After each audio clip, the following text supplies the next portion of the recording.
नमस्कार दर्शक बंधु आसतु आज आम जाना पद्मपुर विधानसभा निर्वाचन मंडली संपर्क में। पद्मपुर विधानसभा निर्वाचन मंडली बरगढ़ लोकसभा निर्वाचन मंडली अधीन में आसूची। पद्मपुर विधानसभा निर्वाचन मंडल टोटाल भोटर संख्या हूँ 2,08,303।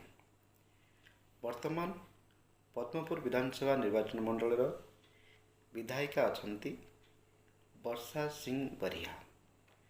2024 विधानसभा निर्वाचन में वर्षा सिंह बरिया तांकर निकटतम प्रतिद्वंदी बीजेपी गोवर्धन भोई को पाखापाखि 10,993 खंड भोट्रे परास्त करी द्वितीय थर पर विधानसभा को निर्वाचित होते। पूर्वर 2022 रे होइथिबा बाईपोल रे वर्षा सिंह बरिया बीजेपी प्रमुख नेता प्रदीप पुरोहित को पाखापाखि 42,648 खंड भोट्रे परास्त करी प्रथम थर पर बरगढ़ निर्वाचन मंडल जड़े महिला विधायक हिसाब से विधानसभा को निर्वाचित होते। पद्मपुर निर्वाचन मंडली 1951 मसीह प्रथम विधानसभा भावे घोषित होता। 1952 अनुष्ठित होता प्रथम निर्वाचन में एठारे अनिरुद्ध मिश्र स्वाधीन कैंडिडेट भावे प्रथम विधानसभा निर्वाचित होते। परवर्ती समय तांकर मृत्यु पर एठारे लाल रणजीत सिंह बरिया जे कि कांग्रेस पार्टी विधानसभा निर्वाचित होते। से वर्ष 1952 मसीह तांकर देहांत पर तांको पुत्र विक्रमादित्य सिंह बरिया कांग्रेस टिकेट विधानसभा को निर्वाचित होते। किंतु 1957 मसीह लाल रणजीत सिंह बरिया भाई लाल मोहन सिंह बरिया ऑल इंडिया गणतंत्र पार्टी यही विधानसभा को निर्वाचित होते। 1961 मसीह होता विधानसभा निर्वाचन में विक्रमादित्य सिंह जन कांग्रेस पार्टी एठारे निर्वाचित होते। 1967 मसीह से पुणी थे कांग्रेस पार्टी तृतीय थर पर विधानसभा को निर्वाचित होते।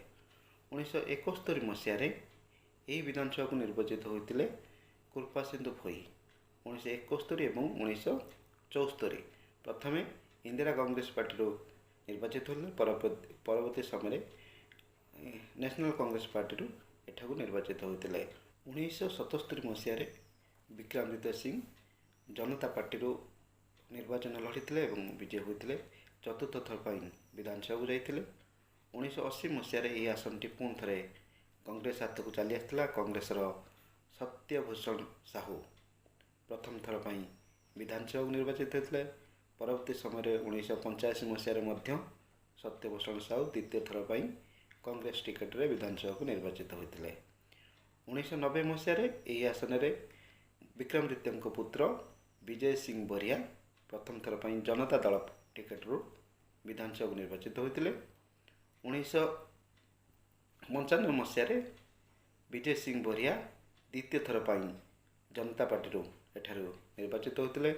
2000 मसीह तृतीय थर पर विजय सिंह बरिया विजु जनता दल टिकेट एठाକୁ निर्वाचित होते।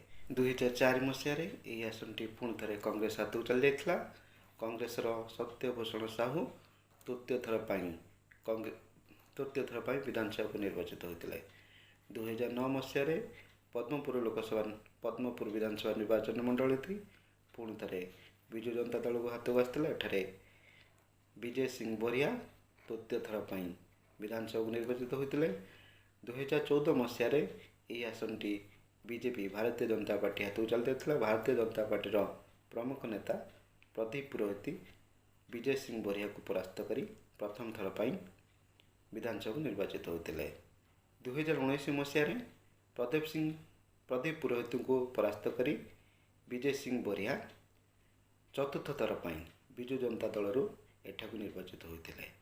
2022 विजय सिंह बरिया मृत्यु पर आसनटी खाली पड़ता और बाईपोल विजय सिंह बरिया कन्या तथा वर्तमान विधायिका प्रार्थी वर्तमान विधायिका अछंती वर्षा सिंह बरिया निर्वाचित लड़ी प्रदीप पुरोहित को ବୟାଶୀ ହଜାରରୁ ଉର୍ଦ୍ଧ୍ୱ ଭୋଟରେ ପରାସ୍ତ କରି ପ୍ରଥମ ଥର ପାଇଁ ବିଧାନସଭାକୁ ନିର୍ବାଚିତ ହୋଇଥିଲେ।